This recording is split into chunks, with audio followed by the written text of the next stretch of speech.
Assalamualaikum warahmatullahi wabarakatuh. Perkenalkan nama saya Sulistiono dengan NIM 05202736 dari Prodi Sistem Informasi.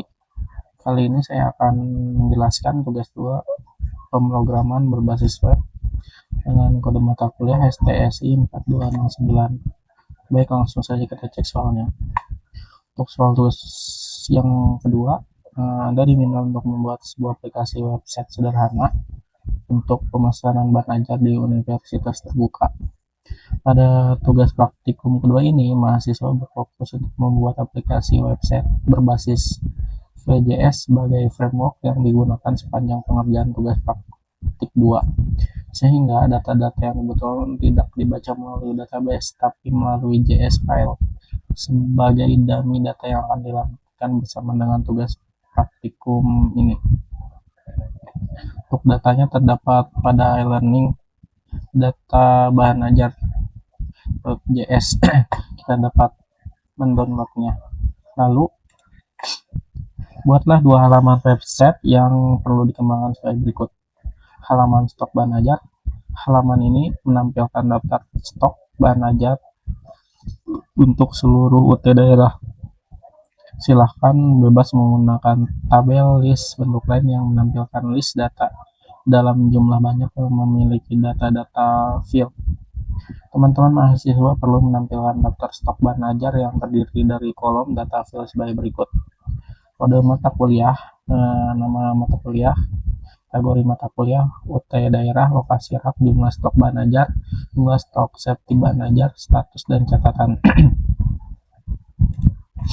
Di sini saya menggunakan tabel, terdapat kode mata kuliah, judul atau nama mata kuliah, kategori, UPBJJ, lokasi rak, harga, jumlah, status, dan catatan.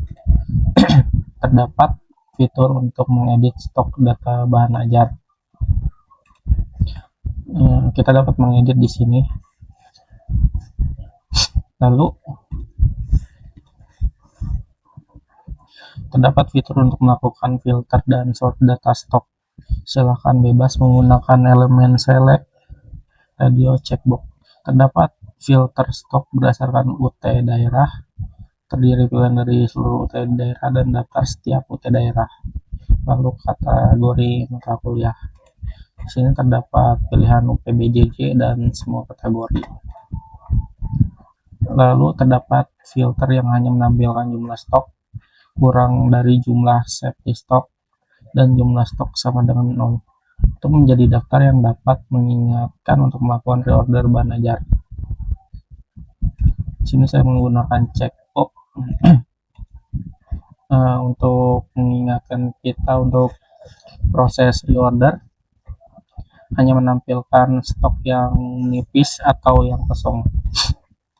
Lalu terdapat filter sort yang mengurutkan berdasarkan judul, stok, dan harga.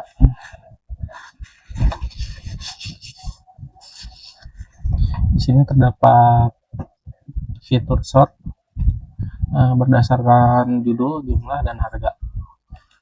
Untuk judul ini urutannya sesuai abjad, lalu untuk jumlah ini dari stok yang paling minim, lalu untuk harga dari harga yang termurah.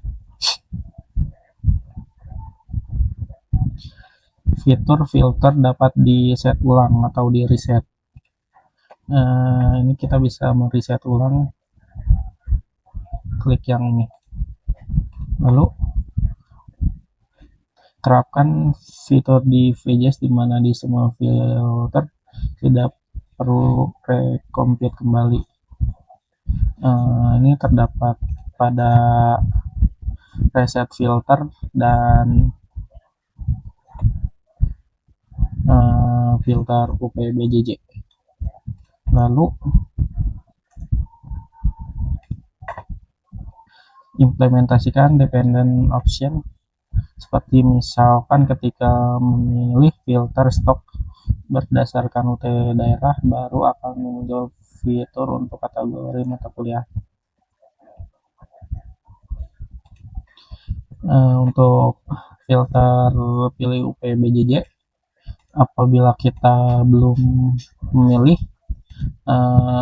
untuk kategori mata kuliah ini tidak akan muncul. Apabila kita memilih misalkan UPBJJ Jakarta, baru kita bisa memilih kategori misalkan mata kuliah wajib. Lalu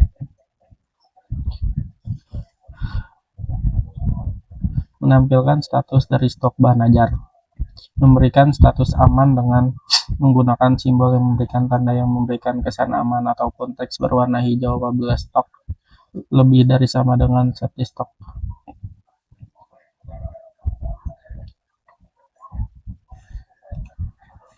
Saya memberikan warna teks berwarna hijau untuk memberikan kesan stok aman, lalu memberikan status menipis dengan menggunakan simbol yang memberikan kesan adanya warning ataupun teks berwarna oranye apabila stok kurang dari safety stock. Untuk stok yang menipis, saya memberikan teks berwarna kuning, lalu memberikan status kosong dengan menggunakan simbol yang memberikan kesan adanya bahaya ataupun teks berwarna merah apabila stok sama dengan 0. Di sini saya menggunakan teks kosong yang berwarna merah.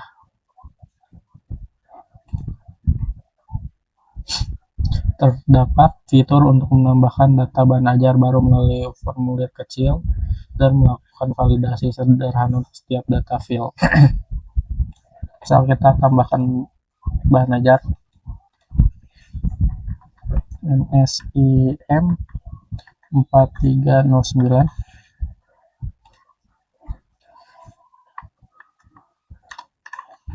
pemrograman berbasis web. Kita pilih praktikum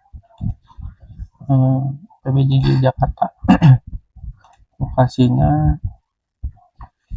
R2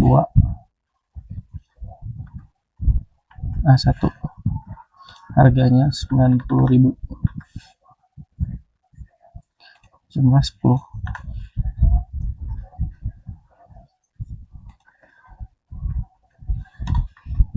Simpan. Sudah. NSIM 4309 pemrogram berbasis web. Lalu untuk poin yang kedua, tracking delivery order DO. Halaman ini menampilkan halaman untuk tracking status pengiriman DO bahan ajar seperti pada tugas praktikum 1, tapi di sini perlu menerapkan penggunaan framework PJS.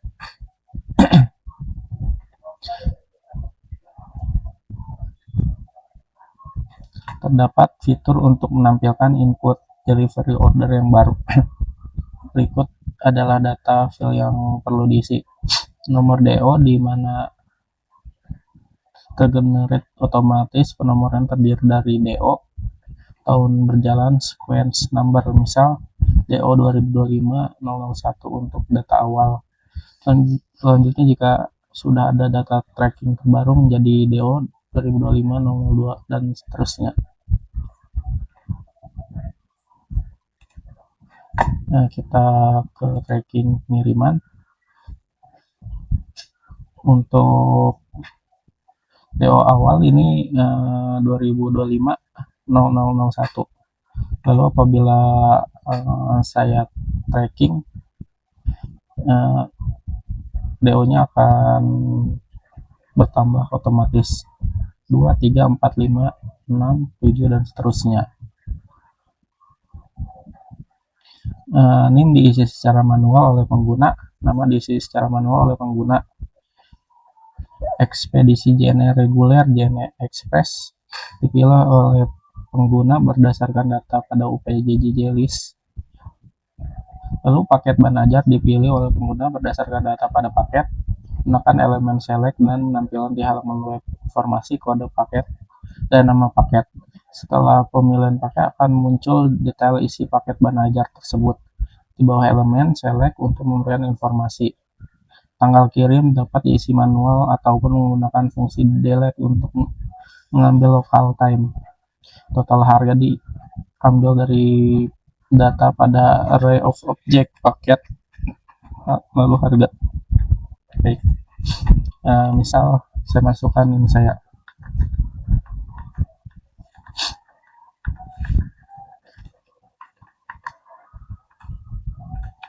Sulistiono.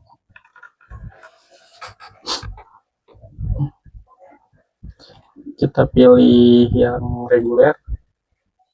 Untuk paketnya di sini terdapat kode paket dan nama paket, IPS dasar dan paket IPA dasar. Saya memilih paket IPA dasar.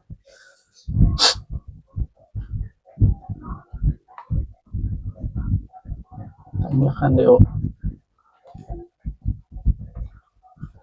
Untuk nomor DO ini sudah tergenerate otomatis, misalkan nomor 1, 2, 3, 4, 5, 6, 7 dan seterusnya. Kita juga dapat menampilkan tanggal kirim. Di sini kita isi manual dari bulan, tanggal, dan tahun.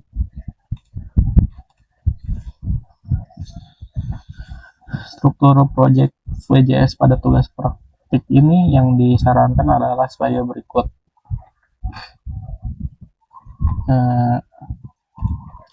Untuk foldernya saya beri nama tugas 2 WUT, lalu ada CSS